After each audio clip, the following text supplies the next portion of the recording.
بسم الله الرحمن الرحيم إذا جاء نصر الله والفتح ورأيت الناس يدخلون في دين الله أفواجا فسبح بحمد ربك واستغفره إنه كان توابا. நம்ம தௌஹீத் எப்போ வந்தோமோ அப்ப இருந்து வரலான் நோம்பு விட்ட நோம்பு பிடிக்கிறது இஸ்லாத்துல ஆரம்பிச்சிருக்கிறேன். இல்லைன்னா இது இந்த வருஷம் மாத்திரம் பிடிக்கணுமா? சரி, அவர் என்ன கேட்குறாங்கன்னு சொன்னா, தௌஹீதுக்கு நம்ம வந்திருக்கிறோம் இல்லையா, வந்த பிறகு நோம்பு தௌஹீதுக்கு வந்த பிறகு நோம்பு வைப்போம், தொழுவோம். நோம்பு தௌஹீதுக்கு வருவதற்கு முன்னால், தௌஹீத் சிந்தனை வருவதற்கு முன்னால் நோம்புல சில இதை விடுபட்டக்கூடிய நிலையில நம்ம இருந்திருக்கும். நோம்பு விடுபட்டிருக்கோம், அதே மாதிரி தொழுகையும் விடுபட்டிருக்கும். இந்த ரெண்டுக்கும் என்ன அப்படிங்கிறத நம்ம தெரிஞ்சுக்கிடணும். தொழுகையை பொறுத்த மட்டும் தௌஹீதுக்கு வருவதற்கு முன்னால் அல்லது இஸ்லாத்துக்கே வருவதற்கு முன்னால கூட நிறைய பேர் தொழுவ மாட்டாங்க. தௌஹீதுக்கு வருவதற்கு முன்னால நிறைய வத்துக்கள்லாம் அவங்க விடுபட்டிருப்போம். அதாவது தொழாத மக்களாக நிறைய இருப்பாங்க. முஸ்லீம் பேரை தாங்கியவர்களாக என்ன செய்வாங்க, தொழக்கூடிய நிலையே இருக்காது. அப்போ இந்த நிலையில இருக்கிறவங்க தௌஹீத் சிந்தனை வந்த உடனே நம்ம ஏற்கனவே உள்ள அந்த தொழுகைலாம் இருக்குல்ல, அந்த தொழுகையில நம்ம தொழுகணுமா அப்படின்னு கேட்டா அந்த மாதிரி தொலை சொல்லி ரசூலுல்லாஹ் நமக்கு சொல்லல. தொழுகையை பொறுத்த மட்டும் இதை விளங்கிக்கணும். ஏன்னா குர்ஆன்ல அல்லாஹ் என்ன சொல்றா, இன்ன ஸலாத்த கானத் அலல் மூமினீன கிதாபும் மவ்கூதா. தொழுகையானது மூமின்கள் மீது, இறை நம்பிக்கையாளர்கள் மீது நேரம் குறிக்கப்பட்ட கடமையாக இருக்கிறது. அப்ப தொழுகையை அல்லாஹ் செஞ்சிருக்கிறான், நேரத்தை குறிச்சு வச்சிருக்கிறான். நேரத்தை குறிச்சு வச்சிருக்கக்கூடிய நேரத்தில் தொழுவதற்கு அல்லாஹ் நமக்கு கட்டளை இருக்கிறான். அல்ல தொழுகையை நம்ம ஒரு வாட்டி நம்ம போகாது அசல் தொழுகையை விடுபட்டுச்சு வைங்க, ஒன்றும் பண்ண முடியாது. அதுக்கு அல்லாஹ் பாவம் பண்ணிட்டு தான் கேட்கணும். தௌஹீதுக்கு வருவதற்கு முன்னால நம்ம சுன்னத் வல் ஜமாஅத்துல இருக்கும்போது நிறைய தொழுகைகள்லாம் நம்ம தொழுகக்கூடிய நிலை இருக்காது. நாங்க சுன்னத் வல் ஜமாஅத்துல இருக்கும்போது சரி தொழுகையெல்லாம் பற்றி தெரிஞ்ச உடனே நேரம் அசரத்துக்கு கேட்குறோம், அசரத்து இந்த மாதிரி இவ்வளோ காலம் நம்ம தொழுவல இப்போதான் தொழுகைக்கு வந்துருக்குறோம், இதுக்கு முன்னாடி தொழுகையெல்லாம் தொழுவோமா அப்படின்னு அசரத்தை நானே நான் கேட்டேன். உடனே அசரத்துனாரு, ஆமாப்பா எல்லாம் தொழுவணும், 22 வருஷமா தொழுவல, 15 வருஷமா தொழுவல, எல்லாம் தொழுவணும், எல்லாத்தையும் கணக்கு போட்டு நீ என்ன பண்ணிருந்தா இஷாவில் எல்லாத்தையும் சேர்த்து கணக்கிட்டே வந்துரு அப்படின்னாரு. இப்படி அதுக்கப்புறம் நம்ம தௌஹீத் சிந்தனைலாம் தெரிஞ்ச பிறகு இல்லைன்னு வைங்க, ஆமா 20 வருஷம் தொழாம அதோட சேர்த்து மீதியும் தொழாம விட்டுருவோம், இப்ப இல்லை அப்படின்னு ஆயிடும். புரியுதா உங்களுக்கு? அப்படி ரசூலுல்லாஹ் நமக்கு என்ன செய்யல, காட்டி தரல. எந்த ஒரு நபி தோழர்களையும் விடுபட்ட தொழுகைகளை தொழுமாறு ரசூலுல்லாஹ் செய்யல, கட்டளையும் விடல. ஆனா பாவ மன்னிப்புக்கு உண்டான வழிமுறைகள்லாம் இருக்கிறது. நம்ம பாவ மன்னிப்பு தெரியாம செஞ்சுட்டோம், என்ன மன்னித்து விடு என்று தொழுகைக்கு நாம அதை கேட்டுக்கொள்ள வேண்டும். இது ஒரு விஷயம். நோம்பாக இருக்குன்னு வைங்க, நோம்பை பொறுத்த மட்டும் சுன்னத் வல் ஜமாஅத்துல இருக்கும்போது நம்ம முஸ்லீம் தான், அப்படிதானே? சுன்னத் வல் ஜமாஅத்துல நாம இருக்கும்போதும் முஸ்லிம்களாக தான் நம்ம இருந்தோம். ஆனா என்ன, நம்மளுடைய வழக்கு முறைகள், வழிபாட்டு முறைகள், நம்மளுடைய சில காரியங்கள்ல தவறான ஒரு இதை பின்பற்றினாலும் நாம் முஸ்லீம் தான். அப்போ அந்த அடிப்படையில முஸ்லீம்கள் மீது என்ன கடமை இருக்குது, நோம்பு அந்த கடமையான பரலான நோம்புகள் இருக்கிறது. ரமலான் நோம்பு, பரலான நோம்பு, அந்த நோம்பை நம்ம ஏற்கனவே விட்டு இருந்தாங்க. அந்த நோம்பை நம்ம முஸ்லீமாக இருந்து ஒரு இஸ்லாத்துக்கு வந்தவராக இருந்தால் பிரச்சனை கிடையாது. புதுசாக இஸ்லாத்துக்கு வராரு, அந்த இஸ்லாத்துக்கு வந்தவரே அவர் முந்தைய நோம்பெல்லாம் பிடிக்கணுமாலாம் கிடையாது. 10 வருஷம் 15 வருஷம் பிறந்ததுலேருந்தே முஸ்லீம் தான், எல்லாரும் முஸ்லீமாக தான் பிறக்கிறோம், பிறந்ததுலேருந்தே முஸ்லீம் தான். அதனால பிறந்ததுலேருந்து நோம்பை கணக்கிட்டு நோம்பு வைக்கிறது கிடையாது. அவர் என்றைக்கு களிமா சொல்லி இஸ்லாத்தை தழுவி கொடுக்கிறாரோ அப்போதுதான் அவருக்கு நோம்பு கடமையாகும். அதுக்கு பிறகு வரக்கூடிய ரமலான் நோன்பு தான் அவர் பிடிக்கணும். சரியா? ஆனால் தௌஹீத் என்ற கொள்கைக்கு நம்ம வருவது என்பது நாம அறிந்து சில விஷயங்களை பின்பற்றுகிறோம். ஆனா ஆல்ரெடி நம்ம முஸ்லீமா தான் இருக்கிறோம். முஸ்லீமாக இருக்கக்கூடிய நேரத்தில் நம்ம ஒரு நோன்பை விட்டிருந்தால் தொழுகையை நமக்கு தொழுவதற்கு ரசூலா சொல்லலை, தொழுதான் செய்யணும். ஆனா நோன்பை பொறுத்த மட்டும் ரசூலா அந்த நோன்பை என்ன செய்யணும், நீங்க விடுபட்ட நோன்புகளை பிடிக்கணும்னு நமக்கு காட்டி இருந்திருக்கிறாங்க. அப்ப நம்ம என்ன செய்யலாம், மற்ற நாட்கள்ல கணக்கிட்டு நம்ம எந்த நோன்பு பெரும்பாலும் சுன்னத்துகள் ஜமாத்துல இருக்கும் போதே நம்ம நோன்புகளை நம்ம பிடிச்சிருவோம். அப்படிதானே? சுன்னத்துகள் ஜமாத்துல நம்ம இருந்தக்கூடிய காலகட்டத்தில் கூட நோன்புகளை பிடிக்கக்கூடிய மக்களாக தான் நம்ம இருந்தோம். என்ன ஒரு சில ஆண்களாக ஒரு சில நோன்புகள் விட்டுருக்கோம், பெண்களாக கூட கொஞ்சம் நோன்புகள் விட்டுருக்கோம். அவங்க அந்த பெருமையான தெரியலன்னா எல்லாம் என்ன செய்ய மாட்டான், லாய் பள்ளி உள்ளாத நப்சை இல்லா உற்சாக, எந்த ஒரு ஆத்மாவையும் எல்லாம் சக்திக்கு மீறி செலவுபடுத்த மாட்டான். நமக்கே தெரிகிறது இந்த இதுல நம்ம தெளிவா விட்டோம் அப்படின்னு ஒரு 10 நோம்பு அது மாதிரி ஒரு நோம்புல தான் நமக்கு தெரியும். அப்படி நோம்புகள் நமக்கு தெரியும் பட்சத்தில் அந்த நோம்பை பிடிக்கிறதுக்கு ரசூலா எடுத்திருக்கிறாங்க, நோம்பை வலியுறுத்திருக்கிறாங்க. அதுக்கு சுன்னத்துல் ஜமாத்து தௌஹீத் ஜமாத்து என்ற அந்த விஷயத்தை நம்ம பார்க்க கூடாது. ஏன்னா நம்ம முஸ்லீமாக தான் வச்சிருக்கிறோம். யார் அல்லாஹ்வை நம்புகிறார்களோ, மறுமையை நம்புகிறார்களோ, வேதத்தை நம்புகிறார்களோ, தூதரை நம்புகிறார்களோ, இறைவனை நம்புகிறார்களோ அவர்கள் முஸ்லீம்கள் என்று ரசூலா இருக்கிறாங்க சொல்லியிருக்காங்க. அதனாலதான் கபர்ஸ்தானத்துல போய் தர்காவில் போய் வழங்கக்கூடியவர்களுடைய கறியை கூட நம்ம வாங்கி சாப்பிடறமே. அப்படித்தானே? எதுக்கு? அவங்க அந்த இறைவனை ஏற்றுக்கொண்ட ஒரு காரணத்துக்காக. அப்ப அந்த அடிப்படை நம்ம கவனத்தில் வைத்து அந்த நோம்பாக இருந்தால் நம்ம செய்யணும், அதை பிடிக்கதான் செய்யணும். தொப்பி நம்ம போடலாமா போடக்கூடாது? தெலுங்கானாவில் நம்மளுக்கு டிஃபரன்ஸ் எல்லாரும் கேட்குது. சவர் என்ன கேட்குறாங்கன்னா, தொப்பி போடுறது மார்க்கத்தில் உள்ளதா ஒன்று. ரெண்டாவது என்ன கேட்குறாங்கன்னா, மாற்று மத சகோதரர்களுக்கும் நமக்கும் உள்ள வித்தியாசம் என்ன அப்படின்னு கேட்குறாங்க. என்ன அப்படின்னு சொன்னா, தொப்பி போடுறது மார்க்கத்தில் உள்ளது கிடையாது. சரியா? இது நம்மள சொல்லல, நபிகள் நாயகம் ஸல்லல்லாஹு அலைஹி வஸல்லம் அவர்கள் சொல்றதா நமக்கு மார்க்கம். ரசூலுல்லாஹ் சொல்லாத செய்யாத ஒரு காரியத்தை மார்க்கம் என்ற அடிப்படையில் ஒருவர் செய்வாரே ஆனால் அது ஏற்றுக்கொள்ளப்படாது. குல்லு பிதுஅத்தில் அலாலா, ஒவ்வொரு பிதுஅத்துக்கும் வழிகேடு என்று ரசூலுல்லாஹ் சொன்னாங்க. அப்போ மார்க்கம் என்ற அடிப்படையில் தொப்பி போட சொல்லி ரசூலுல்லாஹ் யாரையும் செய்யல, வலியுறுத்தவே கிடையாது. அப்படி ஒரு ஹதீஸே கிடையாது. தொப்பி ரசூலுல்லாஹ் போடுங்க அப்படின்னு சொல்லவே கிடையாது. இப்போ நீங்க பாடையூர்ல இருக்கிறீங்க, அப்படிதானே? இங்க எல்லாரும் சொட்டு போடுறீங்க சாதாரணமான. ஏன் போடுறீங்க அப்படின்னு சொன்னா, குளிர் பயங்கரமான குளிர் தாங்க முடியாம உங்களால தாங்க முடியாதுல்ல, அதனால சொட்டு போடுறீங்க. சொட்டு போடுறது பாடையூர் மக்களுக்கு அல்லது ஊட்டி மக்களுக்கு கொடைக்கானல் மக்களுக்கு தேவை இருக்குங்கிறதுனால இங்கே ஒரு முஸ்லீம் இருந்தாருன்னு வைங்க, இவர் உலகத்தில் உள்ள எல்லாம் இங்கே ஒரு இளைஞர் வந்தாருன்னு வைங்க, ஒரு பேச்சுக்கு அவர் சொட்டு போட்டு தான் செய்வாங்க இருந்திருப்பாங்க, இருப்பாங்க, மக்களும் சொட்டு போட்டிருப்பாங்க. நீங்க சென்னையில் உள்ள ஆட்கள் சொட்டு போடுங்க அப்படின்னு நீங்க சொன்னீங்கன்னா என்ன நியாயம்? வந்து வேற ஊத்திடும். என்ன ஆயிரும்? சென்னையில் உள்ளவர்கள் பாடையூருக்கு வந்தீங்கன்னா சொட்டு போனீங்கன்னா நியாயம். அப்போ பாலைவனத்தில் உள்ள மக்கள் தங்களுடைய தலைகளை பாதுகாத்துக் கொள்வதற்காக ஒரு விதமான தொப்பியை போடுவார்கள். இன்றைக்கு நீங்க இந்தியாவில் ராஜஸ்தான் பாலைவனத்துக்கு போனீங்கன்னு சொன்னால் அங்க உள்ள எல்லாருமே ஒரு பெரிய துணியை தளமாக கட்டிருப்பாங்க. பார்த்துருப்பீங்க, அப்படிதானே? பாத்தீங்களா? எவ்வளவு வருஷம் கட்டிருப்பாங்க. எதுக்கு தெரியுமா? அங்க உள்ள அந்த வெப்ப நிலைகளை பாதுகாத்துக் கொள்வதற்கு உண்டான ஒரு ஏற்பாடு. அப்போ சஹாபாக்கள் ஒரு தொப்பி போட்டுட்டாங்கன்னு சொன்னா அது மார்க்கத்தினுடைய ஆதாரம் கிடையாது. ரசூலுல்லாஹ் சொன்னாதான் ஆதாரம் ஒன்று. இரண்டாவது, உமர் ரலியல்லாஹு அவர்கள் தொழுகையில நின்றாங்க. நிற்கும் போது ஒரு யூதன் கத்தியால குத்திட்டான். குத்துனவுடனே அவன் ஓடுனவுடனே நாங்கள் அணிந்திருந்த தொப்பியை எடுத்து வீசினாங்க. வீசினவுடனே அவன் நிலை தடுமாறி விழுந்துட்டான். எல்லாம் விளையாங்க, தொப்பி எடுத்து வீசினாங்க, அவன் நிலை தடுமாறி விழுந்து விட்டான் அப்படின்னு இருக்கிறாரு.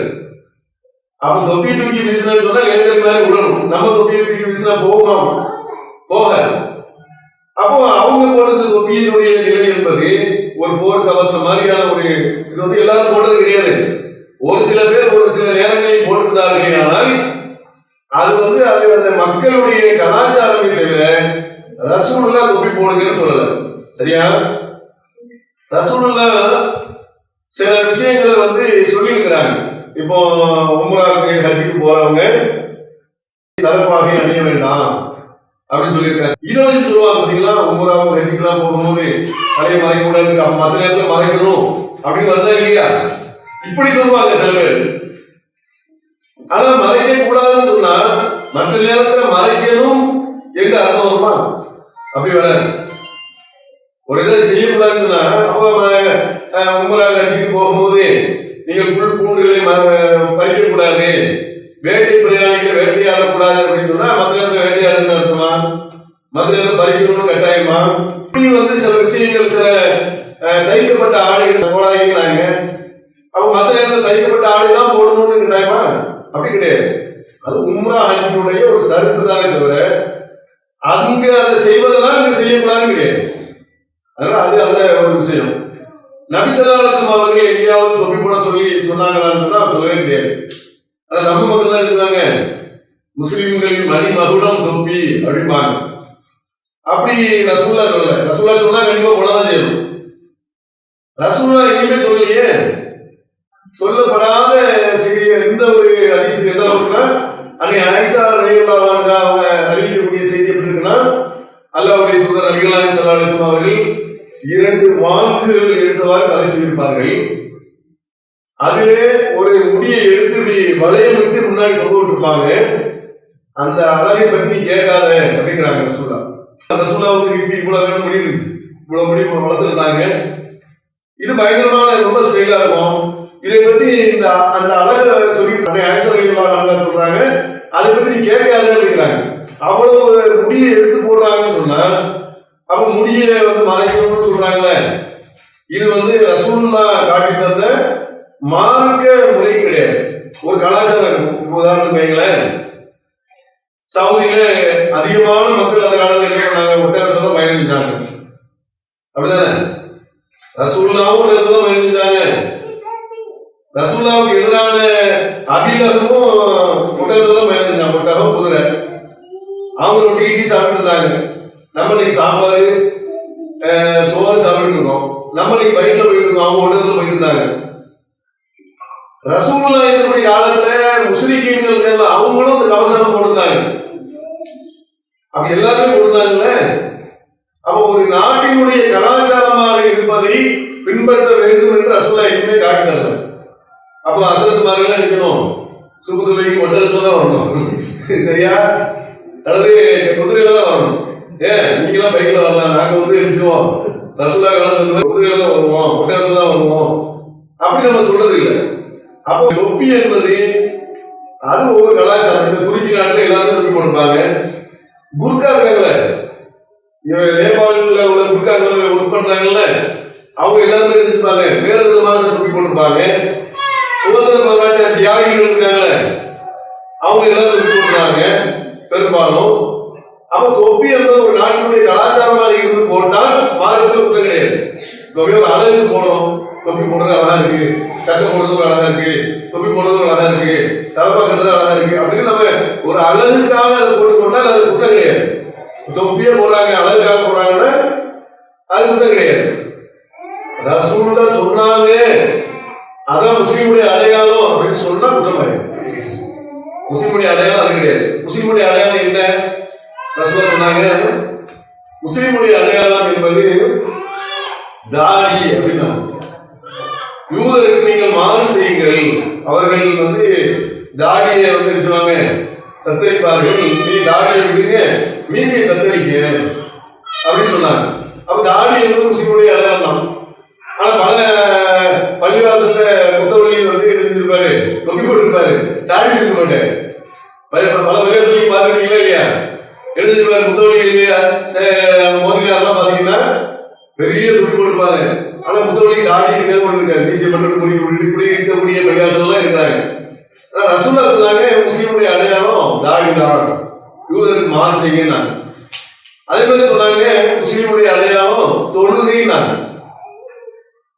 எப்படி சொன்னாங்க? இறை மறுப்பாளருக்கும் ஒரு முஸ்லீமுக்கு உள்ள வித்தியாசம் என்னன்னு சொன்னா தொழுகைனாங்க. அப்ப தொழுதுதான் முஸ்லீம் மாற்று கேட்டாங்களா? என்ன கேட்டாங்கல்ல, முஸ்லீம் அல்லாதவர்களுக்கும் முஸ்லீம்களுக்கும் என்ன எப்படி வேறுபடுத்தி பார்க்கறதுன்னா, தொழக்கூடிய ஒரு முஸ்லீமு தொழாதவன் முஸ்லீம் இல்ல, அவ்வளவுதானே. அதனால சொன்னாங்க. அப்ப தொழக்கூடியவர்களாக நம்ம இருக்கணும், அது முஸ்லீமுடைய அடையாளம். அப்படி அறிவிப்பு கொண்டு போட்டு கரியாவெல்லாம் பண்ணுவாங்க, தொழவே மாட்டாங்க. பாத்துருக்கா இல்லையா? கரியாவெல்லாம் அது சொல்லி எத்தனையோ முஸ்லீம்களை நீங்க பாத்துருப்பீங்க, 5 வருடம் தொழவே மாட்டாங்க. ஆனா தொப்பி மட்டும் போட்டு இங்க மட்டும் எழுந்தா முட்டி பக்கத்துல கட்டிருப்பாங்க. ஏன்? அது கறி வாய் கிடக்கிறது வாங்குவான், அப்படிதானே இருக்குங்க. அது அடையாளம் கிடையாது. ஜிப்பா போட்டு அப்படி போட்டு அது அடையாளம் கிடையாது. ரசூலுல்லாஹ் சொன்னாங்க, அல்லாஹ் ரப்பல் ஆலமீன் உங்களுடைய தோற்றத்தையோ உங்களுடைய உருவத்தையோ பார்ப்பதில்லை, இல்லா குழுமிக்கும் அம்மாளிக்கும் உங்களுடைய உள்ளத்தையும் உங்களுடைய அமல்களை தான் நல்லா பார்க்கிறான். உங்களுடைய தோட்டம் எப்படி இருக்கு நல்லா தேவையே கிடையாது. அல்ல தோட்டம் எனக்கு தேவையா? அது தேவையே கிடையாது. ஆனா அல்லாஹ் பார்க்கறது உள்ளத்தை பார்க்கிறான், உங்களுடைய அமல்களை பார்க்கிறான். அமல்கள் செஞ்சுட்டு ஒரு 5 வேளை கரெக்டா தொழுகிறாரு. ஒருத்தர் தாடி தொப்பி பைஜாமா ஜிப்பாலாம் போட்டு பீடி அடிச்சுக்கிட்டு தொழுக மாட்டேங்கிறாரு. இப்படி இருக்காங்க இல்லையா? ஹைதராபாத் எல்லாம் போய் பாத்தீங்கன்னா தெரியும், பீடி வாழா இருப்பாரு. அவருக்கு ரசூலுல்லாஹ் காட்டி தந்த வழிமுறையாது, அது கிடையாது. அதாவது மூமின் முஸ்லீமுடைய அடையாளம் தொழுகையே இருக்கிறது. தாடியை சொல்லியிருக்கிறாங்க, உடம்பு ரீதியாக தாடியை சொல்லியிருக்கிறாங்க, அமல் ரீதியாக என்ன சொல்லியிருக்கிறாங்க? தொழுகையே ரசூலுல்லாஹ் சொல்லியிருக்கிறாங்க. மெம்பர் இருக்குதா இல்லையா? மெம்பர் ஏறத்துல அஸ்ஸலாமு அலைக்கும் அஸ்ஸலாமு அலைக்கும் 3 டைம் சொன்னதாக ஹதீஸ் சொல்றாங்க. அது ஒன்று சொல்றாங்க. ரெண்டாவது இந்த டிஏ தான் மெம்பரா இல்லாட்டா மெம்பர் படியா? இதை மெம்பர் ஏற்றுக்கொள்ள முடியுமா? ரெண்டாவது ஹதீஸ்ல நம்ம இடங்கள்ல மெம்பருக்கு சொல்றாங்க, உட்கார்ந்த பிறகு வாங்க சொன்னதாக இருக்குது, மலைக்கு துவா செஞ்சதாக இருக்குது. ரெண்டாவது அடுத்த வாரம் அந்த அரபி சொல்றாரு இருக்குது. ரெண்டாவது தொழுகைக்கு வந்தவங்களுக்கு சுன்ன தொழுகைகளாக சொல்லியதாக இல்லை ஆதாரங்கள் இருக்குது. இந்த கேள்விக்கு ஒழுங்கான பதில் கொடுக்கணும். மெம்பர் படி சம்பந்தமா சொன்னாங்க. மெம்பர் படியில ரசூலுல்லாஹ் காலத்துல எப்படி இருந்துச்சு, மெம்பர்ங்கிறது ஒரு 3 படி இருக்கணுமா இல்லையா அப்படின்னு சொல்லி கேட்கிறாங்க. நபிகள் நாயகம் ஸல்லல்லாஹு அலைஹி வஸல்லம் காலத்துல மெம்பர் படி இருந்தது. அது 3 படிகள் இருந்தது. அது இருந்ததுக்கு என்ன ஆதாரம் அப்படின்னு சொன்னா, நபி ஸல்லல்லாஹு அலைஹி வஸல்லம் அவர்கள் ஒரு தடவை என்ன செய்றாங்கன்னா, அந்த மெம்பர்ல ஏறுறாங்க. ஏறும்போது ஆமீன் ஆமீன் ஆமீன்ங்கிறாங்க. சஹாபாக்கள் கேட்கிறாங்க, அல்லாஹ்வுடைய தூதரே எதுக்கு நீங்க முன்னாடி ஆமீன் சொன்னீங்க அப்படின்னு கேட்கிறாங்க. அப்ப ரசூலுல்லாஹ் சொல்றாங்க, ஜிப்ரீல் அலைஹிஸ்ஸலாம் வந்தாங்க என்கிட்ட பெற்றோரை பராமரிக்காமல், புதிய வயதில் இருக்கக்கூடிய பெற்றோரை பராமரிக்காமல் நாசமா போட்டுன்னு சொன்னாங்க. நான் ஆமீன் சொன்னேன். என் பெயர் சொல்லப்பட்டு அது சலவாத்து சொல்லாதவர்கள் மீது நாசம் உண்டாகட்டும் சொன்னேன், நான் ஆமீன் சொன்னேன். இப்படி ஒரு 3 காரியத்தை சொல்லும் போது அப்போ அதை ஆமீன் அப்படின்னு சொல்லி நான் சொன்னேன் அப்படின்னு சொல்லி ரசூலுல்லாஹ் நமக்கு சொல்லி காமிச்சாங்க. அப்ப 3 படிக்கட்டு இருந்தது என்பது நமக்கு தெரிகிறது. அப்ப அந்த அடிப்படையில் 3 படிக்கட்டு வைக்கணுமா என்று சொன்னால் அதுல ஒண்ணு விளக்கிடணும். எப்படின்னு சொன்னா, ரசூலுல்லாஹ் காலத்துல ரசூலுல்லாஹ் பாடம் எடுக்கிறாங்கல்ல, இந்த பாடம் எல்லாம் மெம்பர் மீது நின்றுதான் செய்வாங்க. பயானும் மெம்பர் மீது நின்றுதான் செய்வாங்க. ரசூலுல்லாஹ் ஒரு தடவை என்ன செய்றாங்கன்னா, மக்கள் எல்லாருக்கும் அழைக்கிறாங்க. எல்லாத்தையும் அழைச்சி, நான் இப்போ உங்களுக்கு தொழு வச்சு காட்ட போறேன் அப்படிங்கிறாங்க. தொழு வச்சு காட்ட போறோம்னா நம்மளா எது வச்சு காட்டிங்களோ அதை தொழு வச்சு காட்டுவோம். ரசூலுல்லாஹ் என்ன செய்றாங்கன்னு சொன்னா, மெம்பர் மீது தொழு வச்சு காட்டுறாங்க. மெம்பர் மீது அப்படியே எவ்வளவு பெரிய மெம்பர்னு பாத்துக்காங்க. மெம்பர் மீது ஒரு புதுசா எல்லாம் செஞ்சு மக்களுக்கு காட்டுறதா இருந்தா ஒரு பெரிய மெம்பர் ரசூலுல்லாஹ் செஞ்சாங்க, தொழுகை வைத்து காட்டுறாங்க. அப்போ ஒரு உயர்ந்த ஒரு இடத்தில் 3 தடவை சலாம் சலாம் வைத்து சொன்னாங்கல்ல, ஆமீன் ஆமீன். இப்ப அசரத் மாரெல்லாம் ஆமீன் ஆமீன்ங்கிறாங்க. அசரத்தை எழுதுவாங்க, படிக்கட்டில் ஏறுவாங்க, மெம்பர் மேல ஏறுவாங்க ஆமீன், 2வது ஏறுவாங்க ஆமீன், 3வது ஏறுவாங்க ஆமீன் பாங்க. ஏதோ சொல்றாங்க தெரியுமில்ல, ரசூலுல்லாஹ் ஆமீன் சொல்றாங்கல்ல, அதை சொல்றாங்க. ரசூலுல்லாஹ் ஆமீன் சொன்னதுக்கு காரணம் என்ன?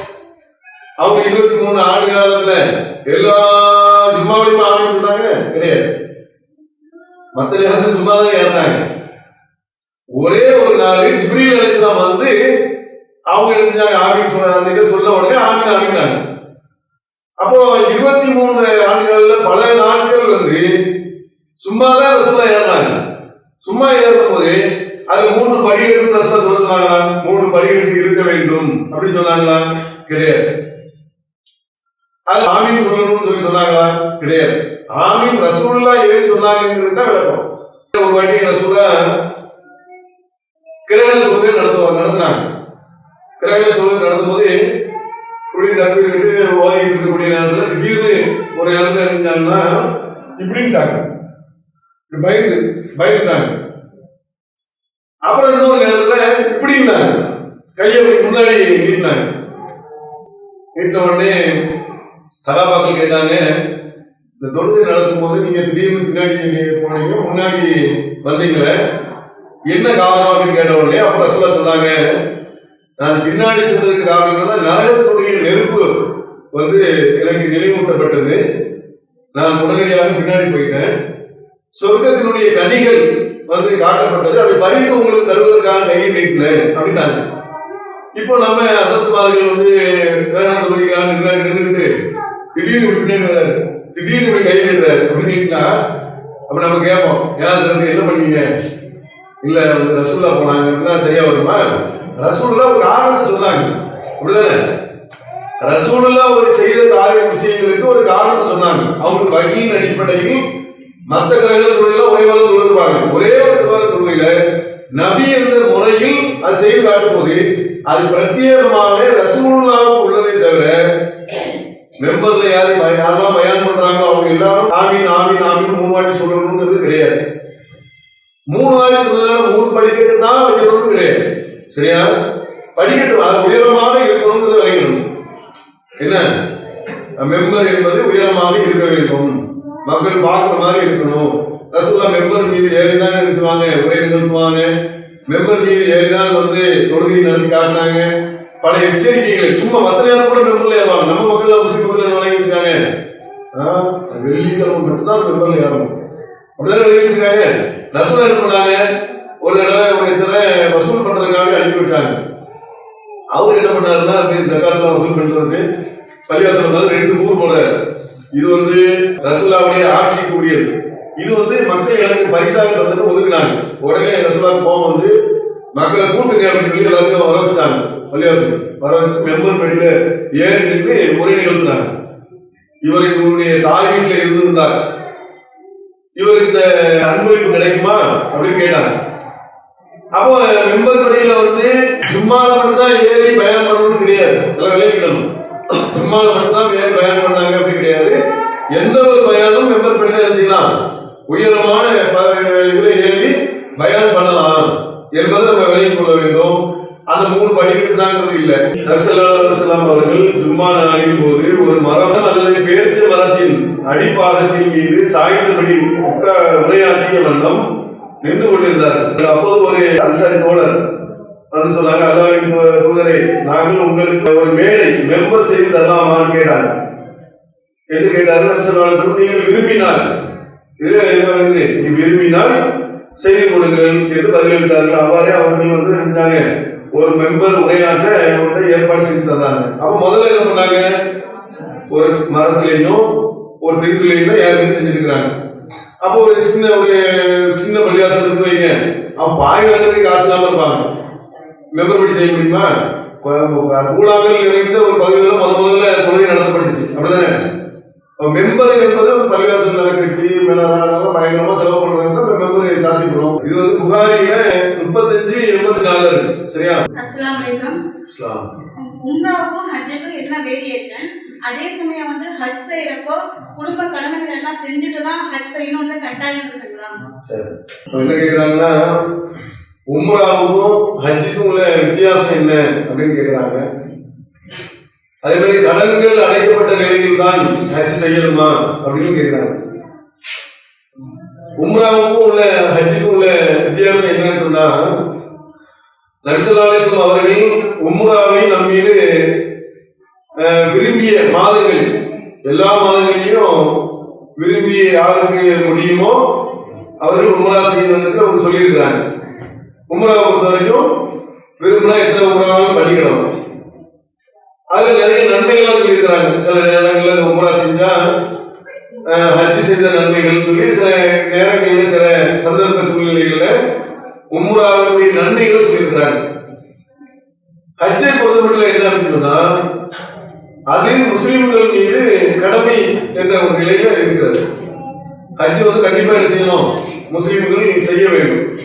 ஏன் அப்படின்னா ரசூலுல்லாஹ் வந்து சொல்றாங்க, ஒரு முஸ்லிம் மீது தொழுகை, நோன்பு, ஜகாத்து, ஹஜ் இறைவனை நம்புறது. இது வந்து இந்த 5 தூண்களின் மீது தான் வந்து இஸ்லாம் இருக்கிறது அப்படின்னு சொல்லியிருக்கிறாங்க.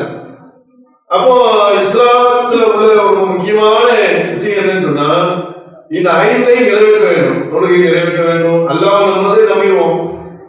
அதுக்கப்புறம் தொழுகை, நோன்பு, ஜகாத் யாருக்கு கடமையோ ஜகாத்து, ஹஜ் அது செய்ய வேண்டும். அப்போ அதனால வந்து என்னன்னு சொன்னா உம்ராவுக்கும் ஹஜ்ஜுக்கும் உள்ள வேறுபாடு என்னன்னா ஹஜ்ஜி வந்து ஒரு முஸ்லீம் கண்டிப்பாக செய்ய வேண்டும் என்பதை விளங்கிக் கொள்ள வேண்டும். உம்ரா விரும்பினால் செய்து கொள்ளலாம். அது வந்து பரல் கிடையாது, கண்டிப்பா செய்யணுங்கிறது கிடையாது. அதே நேரத்துல ஹஜ் இருக்கு இல்லையா, அதையும் வந்து அல்லாஹ் எப்படி எடுத்துக்கிறான்னு சொன்னா ஒரு முஸ்லீம் மீது கடமையாக இருந்தாலும் யார் மீது சக்தி இருக்கிறதோ அவருக்கு தான் கடமை. அது அவர் பிரிச்சுனால யார் வந்து சென்று வர சக்தி பெற்றிருக்கிறார்களோ அவர்கள் மீது கடமை என்று ஹஜ்ஜை பத்தி எல்லாம் செய்யலாம் சொல்றாங்க. அப்ப சென்று வர சக்தி யாருக்கு இருக்குதோ, சென்று வரனா உடலாலும் பொருளாலும், உடலாலையும் சக்தி இருக்கணும், பொருளாலையும் சக்தி இருக்கணும். இந்த 2 சக்திகளும் யாருக்கு இருக்கிறதோ அவர்களுக்கு கடமையாயிடும். புரியுதா உங்களுக்கு? இப்ப யாருக்கு பொருளாதாரமும் நல்ல பொருளாதாரம் இருக்குது, உடல் வலுவும் இருக்கிறது என்று சொன்னால் அவங்க என்ன செய்யக்கூடாது, லேட் பண்ணக்கூடாது. நம்ம கடமையை நிறைவேற்றிக்கணும், நம்மளோட காசு இருக்குது, போவதற்குண்டான வாய்ப்பும் இருக்கிறது, நம்ம ஏன் தள்ளி போட்டு நாளைக்கு காசு போயிடுவோம், உடம்பு பழகிடுமாயிடும். அப்படிதானே? உடம்பு பழகிற நோய் வாய்ப்பு நம்ம முடியாத நிலையில் இருந்தால் அந்த நேரத்தில் ஹஜ் செய்யணும்னு சொல்லி ஆசைப்பட்டாலும் செய்ய முடியாது. அங்கு உள்ள அந்த நிலைக்கு சூழ்நிலைக்கு நம்மளால முடியாது, ரொம்ப சிரமமாயிடும். அதுக்காக தெளிவான வார்த்தை எடுத்து போடுறான், சென்று வர சக்தி பெற்றவருக்கு அது கடமைன்னு தான். அப்போ பொருளாதாரம் நமக்கு நல்லா கொடுத்துருக்கிறான்னு சொன்னா அந்த நேரத்துல ஹஜ் வந்து கூட லேட் பண்ணக்கூடாது, அந்த கடமையை நிறைவேற்றி விட வேண்டும். உடல் பலமும் இருந்தால் உடனடியாக செஞ்சிடணும், போய் நம்ம அதை நிறைவேற்றி விட வேண்டும். அது அவங்க என்ன கேட்கிறாங்கன்னு சொன்னா கடன் இருந்தால் அப்போ அவருக்கு கடன் கொடுத்துட்டு தான் போடுமா அப்படின்னு கேட்கிறாங்க. கடன் இருந்தால் கண்டிப்பாக கடனுக்கு தான் முக்கியத்துவம் நீங்க கொடுக்கணும். கடன் வந்து மறுமை நாள்ல ரசூலுல்லாஹ் சொல்றாங்க, மறுமை நாள்ல அல்லாஹ் சொல்றாங்க எல்லாத்தையும் மன்னிப்பான், ஆனால் கடனாளிகளை தவிர அப்படின்னு அல்லாஹ் சொல்றான். யார் கடன் கொடுத்து விட்டார்களோ அவர்களுடைய இதை வந்து மன்னிக்க மாட்டான், அதை பெண்டிங்ல வைங்கன்னு சொல்லி அது இருக்கும் என்ற செய்தியை ரசூலுல்லாஹ்வுடைய ஹதீஸ்ல இருந்து நம்ம பார்க்கிறோம். அப்ப கடன் பட்டவராக அவர் இருந்தாலும் வைங்க, இப்ப எதுக்கு அவருக்கு அவங்க கடன் வைக்கிற நிலைக்கு வந்துச்சா வரல, கடமையா இல்லையே. உதாரணத்துக்கு ஒரு 10 லட்சம் ரூபா இருக்கும், கடன் எவ்வளவு இருக்கும், 10 லட்சம் ரூபாய் இருக்கும், ஆனா கடன் 30 லட்சம் ரூபாய் கடன் இருக்கும். நமக்கே நல்லா தெரியும் நாம கடன் பட்டிருக்கிறோம் என்ற ஒரு நிலையில் இருந்தால் நம்ம போகக்கூடாது. ஆனா கடன் இல்லாத இருக்கும், அதுவரை கிடணும். கடன் இல்லாத ஆள் யாருமே கிடையாது. என்ன எப்படி அப்படின்னு சொன்னா சில பேர் வியாபாரத்தில் போட்டிருப்பாங்க, தொழில் அது இது வேற மாதிரி விதங்கள்ல அந்த கடன்கள் இருக்கும். இப்போ கடல்ல சரக்கு வாங்கியிருப்போம், ஒரு லாரி ஜல்லி வாங்கியிருப்போம், இதுல வந்து ஒரு 30,000 50,000 1 லட்ச ரூபாய் கடன் இருக்கும், நம்ம அப்புறம் கொடுத்துக்கலாம்னு இருப்போம். இப்படி சில கடன்கள் இருக்கும், எல்லாருக்குமே இருக்கும். தொட்டும் தொடாமலும் பட்டும் படாமலும் சின்ன சின்ன கடன்கள்லாம் இருக்கும். இந்த கடனெல்லாம் அழைச்சிட்டு தான் அழைச்சிட்டு போடுவாங்க, அப்படி கிடையாது, அப்படி வைக்கக்கூடாது. ஏன் அப்படின்னு சொன்னா கடனை கொடுக்கக்கூடிய அளவுக்கு நம்ம பொருளாதாரம் இருக்குது. கடன் கொடுக்கறது இந்த மாதிரியான விஷயங்கள்லாம் வியாபாரத்துல இருக்கிறவங்க, அந்த வியாபாரத்தில் உள்ளவங்க கொடுக்கல் வாங்கலாம் இருப்பாங்க. எல்லாருமே வியாபாரிகளா இருக்கிறவங்க கொடுக்கல் வாங்கலாம் இருப்பாங்க.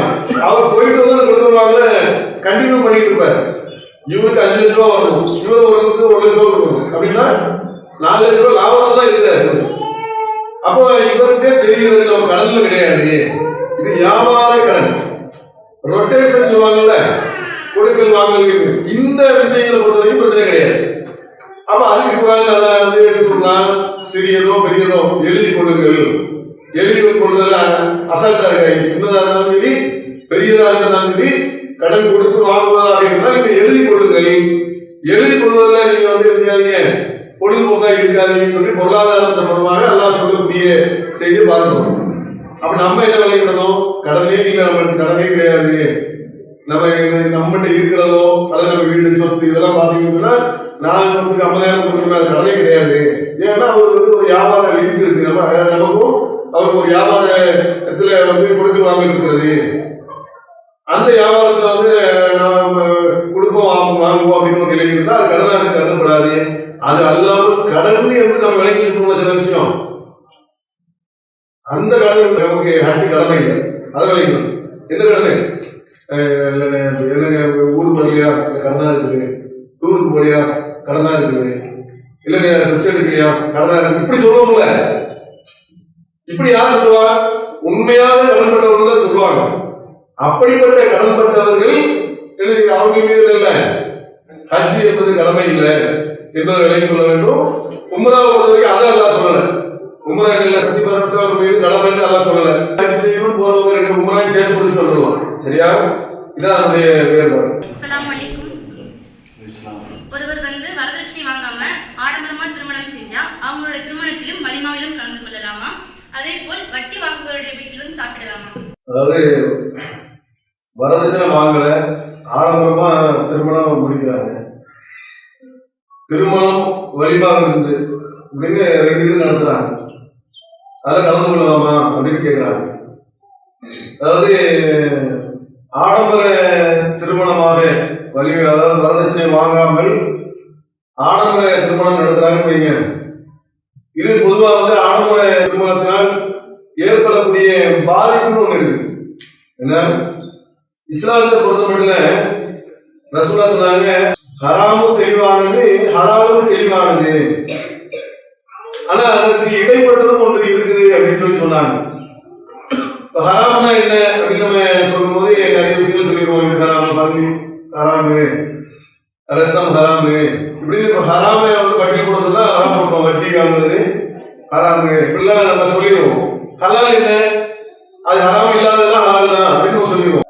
வரதட்சணை வாங்கினால் ஹராம் என்று விளங்கிய சமுதாயம் ஆடம்பர திருமணம் செய்தால் அதுல சில பாதிப்புகள் இருக்கிறது என்பதை விளங்க மாட்டேங்குது. அது ரொம்ப முக்கியமான ஒரு விஷயம். என்ன அப்படின்னு சொன்னா, நபிகள் நாயகம் ஸல்லல்லாஹு அலைஹி வஸல்லம் சொன்னாங்க, எளிமையான திருமணத்தில் தான் அல்லாஹ்வுடைய அருள் இருக்கிறது என்று சொன்னார்கள். ரசூலுல்லாஹ் எளிமையான செஞ்சாங்க, திருமணங்களை முடித்தார்கள். எது அன்றாட மனித வாழ்க்கையில் முக்கியமான தேவைகளாக இருக்கிறதோ அதுகளை அல்லாஹ் இயற்கையாக எளிமையாக ஆக்கி வச்சிருக்கிறான். இப்போ உளுந்து, பருப்பு அல்லது எண்ணெய் இது மாதிரியான பொருட்கள் வந்து விலை 200-300 எப்பவும் இருக்குது, அப்படிதானே? அது என்னைக்காவது பிரச்சனையா இருந்தா கிடையாது. வெங்காய விலை வந்து நாடு ஒரு பெரிய அளவில் பிரச்சனை ஏற்படுது அப்படின்னு சொன்னா அன்றாட மனிதர் பயன்படுத்தக்கூடிய ஒரு பொருள் என்ன, அப்படிதானே? வெங்காயம், அரிசி, தண்ணீர், காற்று, சுவாசிக்க தரக்கூடிய காற்று, ஒளி, இதெல்லாம் வந்து இயற்கையாக சில விஷயங்கள் வந்து அல்லாத இயற்கையாகவே அதிகமான மக்கள் பயன்படுத்துற மாதிரி வச்சிருக்கக்கூடிய விஷயங்கள் எல்லாம் லேசா தர மாதிரி வச்சிருக்கலாம். திருமணம்ங்கிறது ஒரு மனிதனுடைய எல்லா மனிதனும் திருமணம் முடிப்பது என்பது உள்ளதான், அப்படிதானே? எல்லாரும் திருமணம் முடிக்கணும். இப்ப இந்த திருமணத்தை வரதட்சணை என்று ஒன்று வருவதற்கு காரணம் என்ன அப்படின்னு சொன்னா ஆடம்பர திருமணம் தான் அதுக்கு காரணம். வரதட்சணையை நம்ம எடுத்துட்டோம், பெரும்பாலும் வரதட்சணை நீங்கி போச்சு. ஆனா வரதட்சணை வர்றதுக்கு காரணம் என்ன? எல்லா ஆண்மகளும் 5 லட்ச ரூபாய் சம்பாதிச்சுட்டு இருக்கானா, 10 லட்ச ரூபாய் சம்பாதிச்சுட்டு இருக்கானா? அப்போ 10 லட்ச ரூபாய் 5 லட்ச ரூபாய் சம்பாதிக்காத நிலையில் என்ன பண்றாங்கன்னா 10 லட்ச ரூபாய் செலவு பண்ணி திருமணத்தை இப்போ வைக்கிற மாதிரி இருக்குன்னு சொன்னா அவன் அவன் என்ன பண்றான்னு சொன்னா போய் கடனுக்கு வாங்கலாம், வட்டிக்கு வாங்கலாம், கஷ்டத்துக்கு விழுவலாம். அப்படிதானே? அதானே யதார்த்தமான விஷயம். இப்ப ஆடம்பர திருமணம் இருக்குல்ல, இந்த ஆடம்பர திருமணம் என்பது என்னதான், இன்னைக்கு வரதட்சணை பெறுகிறதுக்கும் கடன் அதிகமாகிறதுக்கும் ஆடம்பர திருமணம் ரொம்ப முக்கிய இடம் பிடிக்கிறது. அந்த காலத்துல குதிரையில போவாங்க, நிறைய பூ அள்ளி போட்டுக்கிட்டு, பெரிய மண்டபத்தை பிடிச்சிக்கிட்டு, ஊரெல்லாம் பந்தல் போட்டு லைட் அடிச்சு, இன்னைக்கு மண்டபம், அன்னைக்கு பெரிய பந்தல் அதெல்லாம் போட்டு பயங்கரமா பண்ணியிருப்பாங்க. அப்படிதானே? அப்ப அதனாலயே அவன் செஞ்சுருவான். அதாவது வரதட்சணைக்கு இல்லைன்னா இப்ப ஆண்கள் மூஞ்செல்லாம் கருத்து போச்சு. வரதட்சணைக்கு இருக்கக்கூடிய காலத்துல பெண்கள் பிறந்த உடனே தகப்பனார் தாயாருடைய மூஞ்செல்லாம் கருத்துச்சு. ஏன் கருத்துச்சுன்னா இந்த பிள்ளையை எப்படி கட்டி கொடுக்குறதுன்னு நினைச்சிட்டு இருந்தான். இன்னைக்கு என்னன்னா ஆண்கள் நினைக்கிறா நான் எப்படி கல்யாணம் பண்ணுறதுன்னு நினைக்கிறான். ஏன்? ஆடம்பர திருமணம் தான் காரணம். அப்ப ஆடம்பர திருமணம் என்று நம்ம நீக்கிவிட்டோம் என்று சொன்னால் இலகுவான எல்லா குமர்களும் கரையேறும் என்ற அடிப்படையில் நம்ம என்ன சொல்றோம்னு சொன்னா, இந்த ஆடம்பர திருமணங்களை என்ன செய்யுங்க, கொஞ்சம் நீங்க போறீங்க, ரசூலுல்லாஹ் எளிமையான திருமணம் செய்யறது தான் வலியுறுத்தினாங்க அப்படின்னு சொல்லியிருக்கிறாங்க. சரி போலாமா, அப்படி சாப்பிடலாமா அப்படின்னு சொன்னா அது அவங்களுடைய விருப்பம், தடை கிடையாது, மார்க்கத்துல தடை கிடையாது. அப்ப ஊரை திருப்திப்படுத்தணும் உணவு போடக்கூடிய இந்த முறை இருக்குல்ல, இதனால் பெரிய அளவுல என்ன இருக்குது, பாதிப்பு ஏற்படுகிறது. அதனால ஏராளமான குமரிகள் கரையேறுவதற்கு சிரமமா இருக்கு. பணக்காரங்க கல்யாணம் போயிருவோம், ஏழைகள்லாம் கஷ்டப்படுறாங்க. அப்ப அந்த நிலையில நீங்க அது மனசு நீங்களே உணர்ந்து போகாமல் இருந்தா போகாமல் இருக்காங்க.